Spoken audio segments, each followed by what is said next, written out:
দর্শক, বাংলাদেশের রাজনীতিতে এমন কিছু নাম আছে যা শুনলেই প্রতিবেশী দেশের নীতি নির্ধারকদের বুকে রীতিমতো কাঁপুনি ধরে যায়। আর সেই তালিকার একেবারে শীর্ষ দিকে অবস্থান করছেন বিএনপির সাবেক দাপুটে স্বরাষ্ট্র প্রতিমন্ত্রী লুৎফুজ্জামান বাবর। আজকে আমাকে যে বিজয় দিচ্ছেন সেই সব কিছুর মালিক আল্লাহ সুবহানাহু না, শত্রু আইডেন্টিফাইড না, we are open, we are looking for শত্রু। এই ছাত্র জনতা গণ-অভ্যুত্থানের সবচেয়ে বড় বেনিফিশিয়ারি আমি ব্যক্তিগতভাবে। 17 বছর 18 বছর তাদের দলীয় যিনি দীর্ঘ 16-17 বছর অন্ধকার কারাগারে ছিলেন, যার মাথার উপর ঝুলছিল ফাঁসির রশি, সেই বাবর আজ জুলাই বিপ্লবের পর সম্পূর্ণ মুক্ত বাতাসে নিঃশ্বাস নিচ্ছেন। কিন্তু দেশ জুড়ে এখন একটাই প্রশ্ন, এত বড় মাপের একজন হেভিওয়েট নেতা হওয়া সত্ত্বেও নিজ দল ক্ষমতায় আসার পরেও বাবর কেন মন্ত্রিত্ব পাচ্ছেন না? যে মানুষটি তার পুরো রাজনৈতিক জীবন ভারতীয় আধিপত্যবাদের বিরুদ্ধে লড়াই করে কাটিয়েছেন, তাকে কেন শুধুমাত্র একজন সাধারণ সংসদ সদস্য বা এমপি বানিয়েই সাইডলাইনে ফেলে রাখা হয়েছে? এই জ্বলন্ত প্রশ্নটি এবার সরাসরি ছুড়ে দিয়েছেন জাতীয় নাগরিক পার্টি অর্থাৎ এনসিপির মুখ্য সংগঠক সার্জিস আলম। কেন বিএনপি নিজেও বাবরকে নিয়ে এত ভয় পাচ্ছে? এর পেছনে কি ভারতের কোনো গোপন চাপ আছে, নাকি এটি বিএনপির ভেতরের কোনো চরম গ্রুপিংয়ের ফল? আপনার মন্ত্রিত্ব নিয়ে ভারত কোনো বাধা হতে পারে কিনা আমি জানি না। চলুন দর্শক, বাবরকে নিয়ে সার্জিস আলমের এই বিস্ফোরক মন্তব্য এবং এর পেছনের ভূরাজনৈতিক রহস্য আজ চুলচেরাভাবে বিশ্লেষণ করা যাক। নেত্রকোনার মাটি লুৎফুজ্জামান বাবরের নিজস্ব রাজনৈতিক দুর্গ হিসেবেই সারা দেশে পরিচিত। আর ঠিক সেই মাটিতেই দাঁড়িয়েই গত শুক্রবার এক বিশাল রাজনৈতিক বোমার বিস্ফোরণ ঘটিয়েছেন এনসিপির সার্জিস আলম।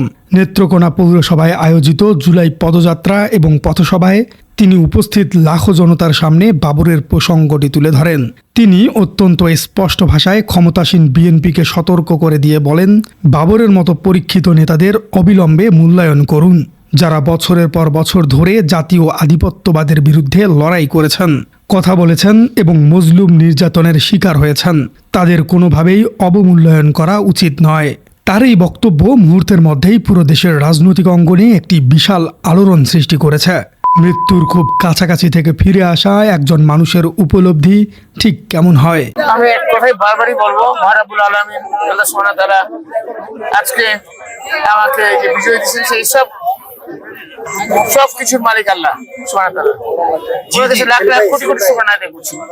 এখন আমার উপর অনেক বড় দায় চলে আসছে এই ভূমিদস্য বিজয়ের কারণে। কারণ বাবর যেন তারই এক জ্বলন্ত উদাহরণ।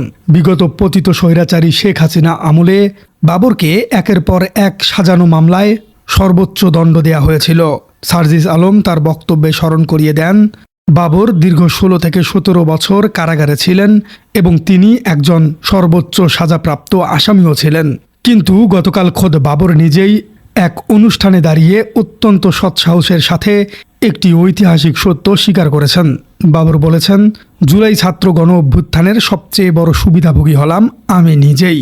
এই গণ অভ্যুত্থান না হলে আল্লাহ ছাড়া মৃত্যুদণ্ড থেকে হয়তো আমাকে বাঁচানোর আর কেউ ছিল না। সার্জিস আলম বাবরের এই চরম সততা এবং বাস্তবতাকে স্বীকার করার সাহসের তীব্র প্রশংসা করেছেন। যে নেতার সততা এবং জনপ্রিয়তা নিয়ে কোনো প্রশ্ন নেই, তাকে কেন সরকারের উপযুক্ত জায়গা দেয়া হচ্ছে না?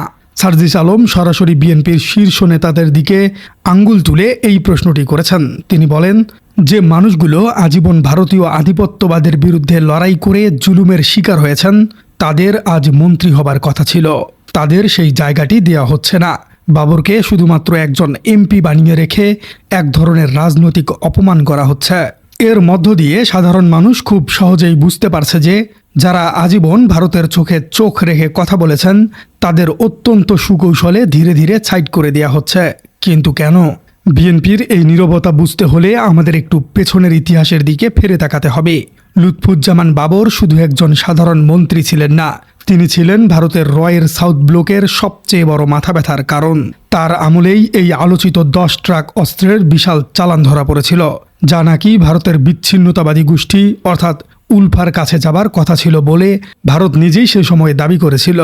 ভারত মনে করে বাবর ক্ষমতায় থাকলে তাদের উত্তর পূর্বাঞ্চলীয় রাজ্যগুলোতে তারা কখনোই শান্তিতে ঘুমাতে পারবে না। ভারতীয় মিডিয়া এবং গোয়েন্দা সংস্থাগুলো বাবরকে তাদের জাতীয় নিরাপত্তার জন্য একটি বিশাল হুমকি হিসেবে বিবেচনা করে। আর ঠিক এই কারণেই বাবরের নাম শুনলেই দিল্লির নীতি নির্ধারকদের কলিজা কেঁপে ওঠে। দর্শক, তাহলে কি তারেক রহমান এবং বিএনপি সরকার ভারতের ভয়েই বাবরকে দূরে সরিয়ে রাখছে? রাজনৈতিক বিশ্লেষকরা মনে করছেন বিএনপি এখন একটি অত্যন্ত জটিল এবং কূটনৈতিক ভারসাম্য বজায় রেখে চলার চেষ্টা করছে। বিএনপি জানে যে বাবরকে যদি আবারও স্বরাষ্ট্র মন্ত্রণালয় বা অন্য কোনো গুরুত্বপূর্ণ মন্ত্রিত্ব দেওয়া হয়, তবে ভারত এটিকে তাদের বিরুদ্ধে সরাসরি যুদ্ধ ঘোষণা হিসেবে ধরে নেবে। দিল্লি তখন বিএনপি সরকারের উপর আন্তর্জাতিকভাবে প্রবল চাপ সৃষ্টি করতে পারে। আর ক্ষমতা সুসংহত করার এই প্রাথমিক পর্যায়ে তারেক রহমান হয়তো ভারতের সাথে নতুন করে কোনো বড় ধরনের কূটনৈতিক সংঘাতে জড়াতে চাইছে না। তাই বাবরকে শুধু এমপি পদ দিয়েই শান্ত রাখার একটি কৌশল অবলম্বন করা হয়েছে। কিন্তু বিএনপির এই ধীরে চলা এবং আপোষকামী নীতি কিছুতেই মেনে নিতে পারছে না জাতীয় নাগরিক পার্টি অর্থাৎ এনসিপি। সার্জিস আলম এবং তার দল চায় বাংলাদেশ ভারতের চোখ রাঙানিকে পুরোপুরি উপেক্ষা করে নিজেদের শক্ত অবস্থানের দিকে যাক। এনসিপি জানে যে সাধারণ মানুষ এখন প্রবলভাবে ভারত বিরোধী, আর সেই সেন্টিমেন্টকে কাজে লাগাতেই তারা লুৎফুজ্জামান বাবরের মতো কট্টর ভারত বিরোধী নেতাদের পক্ষে প্রকাশ্য অবস্থান নিয়েছে। এর মাধ্যমে তারা মূলত তারেক রহমান এবং বিএনপিকে একটি চরম মনস্তাত্ত্বিক চাপে ফেলার চেষ্টা করছে। তারা বোঝাতে চাইছে ভারতপন্থী বা আপোষকামী নেতাদের নিয়ে নতুন বাংলাদেশ চলতে পারে না। সার্জিস আলম তার বক্তব্যের শেষ পর্যায়ে বিএনপির উদ্দেশ্যে একটি অত্যন্ত কড়া এবং দূরদর্শী বার্তা দিয়েছেন। তিনি স্মরণ করিয়ে দিয়েছেন যে আগামীর বাংলাদেশের লড়াইটা কোনো সাধারণ রাজনৈতিক লড়াই হবে না। আগামীর লড়াই হবে সরাসরি আধিপত্যবাদের বিরুদ্ধে, জালিমের বিরুদ্ধে এবং অন্যায়ের বিরুদ্ধে। আর এই লড়াইয়ে টিকে থাকতে হলে বাবরের মতো পরীক্ষিত এবং সাহসী নেতাদের অবশ্যই মূল্যায়ন করতে হবে, যাদের আজ ভারত বা অন্য কোনো পরাশক্তির ভয়ে সাইডলাইনে বসিয়ে রাখা হচ্ছে। ভবিষ্যতে বিপদের দিনে তাদের প্রয়োজনীয়তা সবচেয়ে বেশি অনুভূত হবে, কারণ সুসময়ের বন্ধুরা কখনোই দুঃসময়ে পাশে থাকে না। এনসিপির এই বক্তব্য মূলত তারেক রহমানের জন্য একটি চরম সতর্ক বার্তা। বিগত 17 বছর যারা জীবন বাজি রেখে দলের জন্য জেল খেটেছেন, আজ যদি ক্ষমতার লোভে তাদের দূরে সরিয়ে রাখা হয়, তবে দলের ভেতরের চরম হতাশা দেখা দিতে পারে। খলিলুর রহমান কিংবা আশিকুর রহমানের মতো সুবিধাভোগী আমলাদের মন্ত্রী বানিয়ে আর বাবরের মতো ত্যাগী নেতাদের সাইডলাইনে রাখলে তৃণমূলের নেতাকর্মীরা কখনোই তা মেনে নিবে না। বিএনপি যদি মনে করে যে ভারতকে খুশি করে তারা ক্ষমতা টিকিয়ে রাখবে, তবে তারা বড় ধরনের ভুলের স্বর্গে বাস করছেন।